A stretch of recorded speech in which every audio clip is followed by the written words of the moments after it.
আসসালামু আলাইকুম, আমি শফিকুল ইসলাম, পোল্ট্রি ফার্ম সম্মানী মোহন।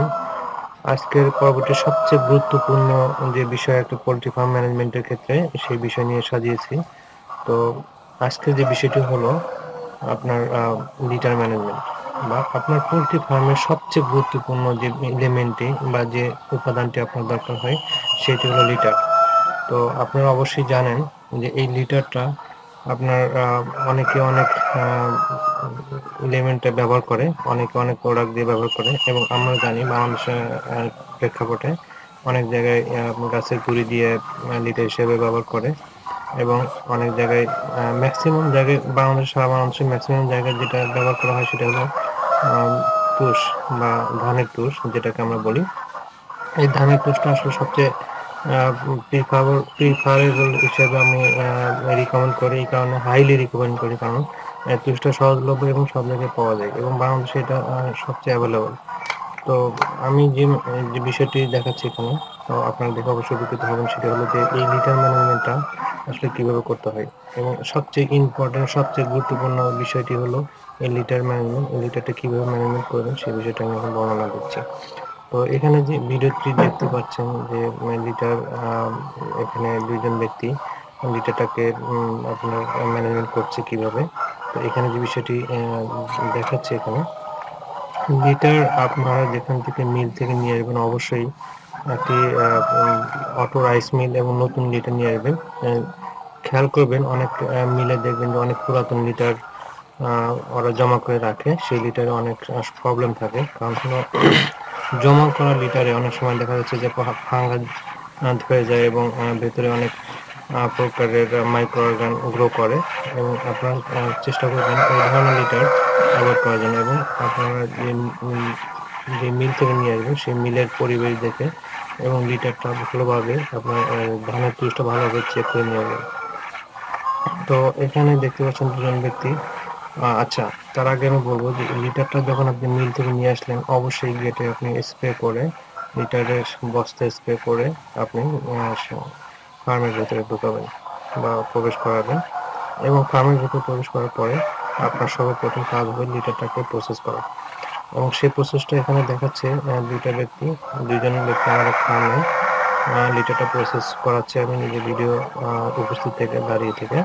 সেটি হলো যে এরকম একটা আপনার একটা ফ্রেম, যেটা লোহার সুতা জাতীয়, আপনার ফ্রেমটা না আগে একটা আপনার কাঠ দিয়ে একটা ফ্রেম তৈরি করে এবং এখানে একটা জাল বা নেটের মতো বা লোহার সুতা দিয়ে নেট তৈরি করে, এটা আপনি বাজারে চাইলে অ্যাভেলেবল কিনতে পাবেন এবং এটা নিয়ে আপনি একটা মিস্ত্রি দিয়ে এইরকম একটা ফ্রেম বানাবেন এবং ফ্রেম বানানোর পরে আপনি লিটার নিয়ে এসে বস্তা ধরে এবং এখানে আপনার চালার মতো মানে চালনি তৈরি করা, জাস্ট চালনি তৈরি করা, আপনার অবশ্যই এই চালনিতে আপনি লিটারটা চেলে নেবেন এবং চালার সিস্টেমে দেখতে পাচ্ছেন এভাবে চাললে আপনার লিটারের মধ্যে যেগুলো গুঁড়ো বা যেগুলো ফরেন ম্যাটেরিয়ালস থাকে এগুলো বাইরে বের হয়ে যায় এবং সেই গুঁড়াগুলো আউট করে দেওয়ার পরে আপনার যে লিটারটা থাকবে একেবারে ফ্রেশ লিটার। এই লিটারের মধ্যে থেকেও আপনার কিছু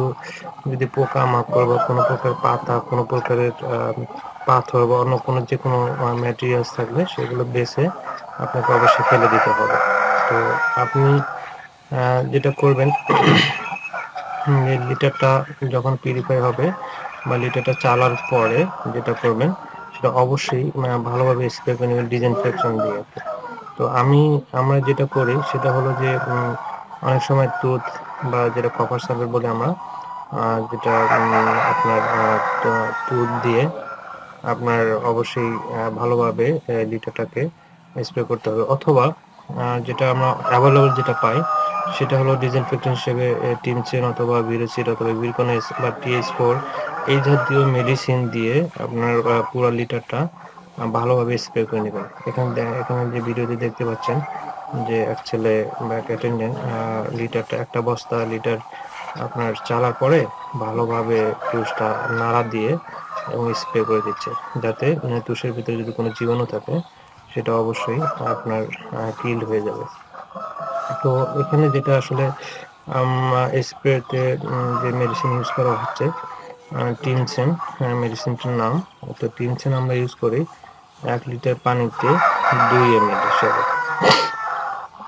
বা 2 গ্রাম 1 লিটার পানিতে 2 গ্রাম।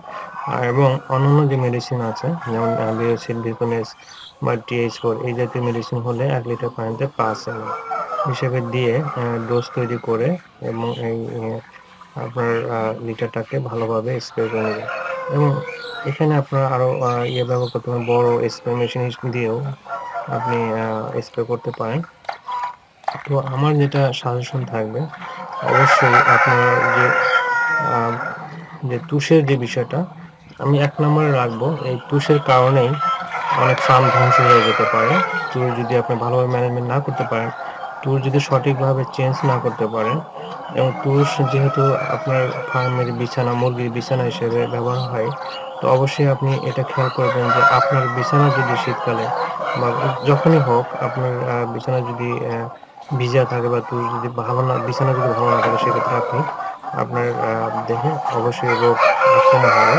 তো তেমনি আপনার মুরগির ক্ষেত্রেও আপনার অ্যাজ এ প্যারেন্ট হিসেবে আপনি নিজে প্যারেন্ট হিসেবে আপনার পিতামাতার মতো করে আপনার বাচ্চাকে যেরকম লালন পালন করেন, তো সেই হিসেবে আপনার মুরগিকেও এইভাবে লালন পালন করতে হবে।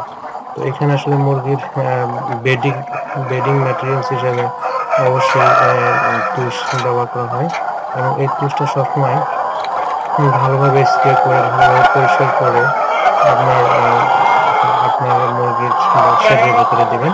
তো সেটা অবশ্যই খেয়াল করবেন যেন তুষ বেশি গুঁড়ো না হয়ে যায় এবং আপনার তুষ যেন ভিজে না যায়। তো আমরা যেটা আমার 6 বছরের এক্সপিরিয়েন্সে আমি যেটা দেখেছি, আপনার তুষ 15 দিন, গরমকালে 15 থেকে 20 দিন রাখা যায়, তুষটা শুকনো থাকে এবং ভালো থাকে। কিন্তু শীতকালে যেটা প্রবলেম হয়, শীতকালে আমরা অনেক সময় মাসে 3 বার পর্যন্ত চেঞ্জ করে দেব এবং সেটা অবশ্যই 100% চেঞ্জ করি না। 70 থেকে 80% তুষ চেঞ্জ করি, বাকি 20% এগুলোর সাথে আপনার পুরাতন লিটার সাথে মিশ্রিত করে দেওয়া হয়। তো এখানে দেখুন অন্য একটা ফার্মের যখন লিটার প্রসেস করছিল, তখন আমি বেশ কিছু স্টিল পিকচার তুলেছি। তো আপনাদের সুবিধার্থে এখানে আসলে অ্যাড করে দিয়েছি। তো এখানে দেখেন, এখানে অন্য প্রসেসে প্রায় সেম প্রসেসে আপনার অবশ্যই লিটার নিচে একটি পরিষ্কার একটা পরিষ্কার আপনার চট বিছিয়ে নেবেন, যাতে লিটারটা আসলে লিটারের সাথে ময়লা না জমে। তো এখানে আসলে একই পদ্ধতিতে লিটারটা পিউরিফাই করা হচ্ছে। লিটারটা ছাঁকা হচ্ছে বা চালনি দিয়ে ছেঁকে নেওয়া হচ্ছে। ফ্রেশ লিটারটা আলাদা করা হচ্ছে এবং লিটারের মধ্যে থেকে আপনার বালু জাতীয় বা কোনো প্রকারের ময়লা যদি থেকে থাকে সেটাকে আলাদা করা হচ্ছে। এবং আপনারা যেটা করবেন, অবশ্যই এই ধরনের একটা চালনি তৈরি করবেন এবং লিটারটা আপনার অবশ্যই লিটার দেওয়ার সময় অবশ্যই আপনার লিটারটা স্প্রে করে ভেতরে দিবেন এবং সঠিক সময় দিবেন। লিটার যেন বেশি গুঁড়াও না হয়ে যায়, ভিজেও না যায় এবং লিটারটা বেশি নষ্ট না হয়ে যায়। মোটামুটি একটা ভালো একটু ভালো অবস্থায় আপনার পরিবর্তন করে দিবেন। এবং এই ব্যাটিং ম্যাটেরিয়ালস হিসেবে যে লিটার ব্যবহার করা হয়, এটা সবচেয়ে ইম্পর্টেন্ট। আমি এটাই বলবো, কারণ এই লিটারের মাধ্যমেই আপনার ব্যাটিং ম্যাটেরিয়ালস এর কারণেই ম্যাক্সিমাম আপনার ফার্মে ডিজিজ অ্যাটাক করে। এবং এই লিটার যদি ভালো রাখেন, আমি মনে করি যে 90% সম্ভাবনা কম থাকবে আপনার ফার্মের রোগ থেকে মুক্তি থাকার জন্য। তো আমি আজকে এই পর্যন্তই বলবো। তো আপনার যদি ভালো লাগে, আমার পরবর্তী টিউটোরিয়াল পাওয়ার জন্য, পরবর্তী ম্যানেজমেন্ট পাওয়ার জন্য আমার ইউটিউব চ্যানেলে সাবস্ক্রাইব করে রাখবেন। আমার চ্যানেলের নিচে সাবস্ক্রাইব বাটন আছে, সাবস্ক্রাইব বাটন ক্লিক করে সাবস্ক্রাইব রাখবেন। এবং আমার ওয়েবসাইট আছে এবং ফেসবুক পেজ আছে, আপনি জয়েন করতে পারেন পরবর্তী নেক্সট আপডেট পাওয়ার জন্য। তো খোদা হাফেজ, ভালো থাকবেন।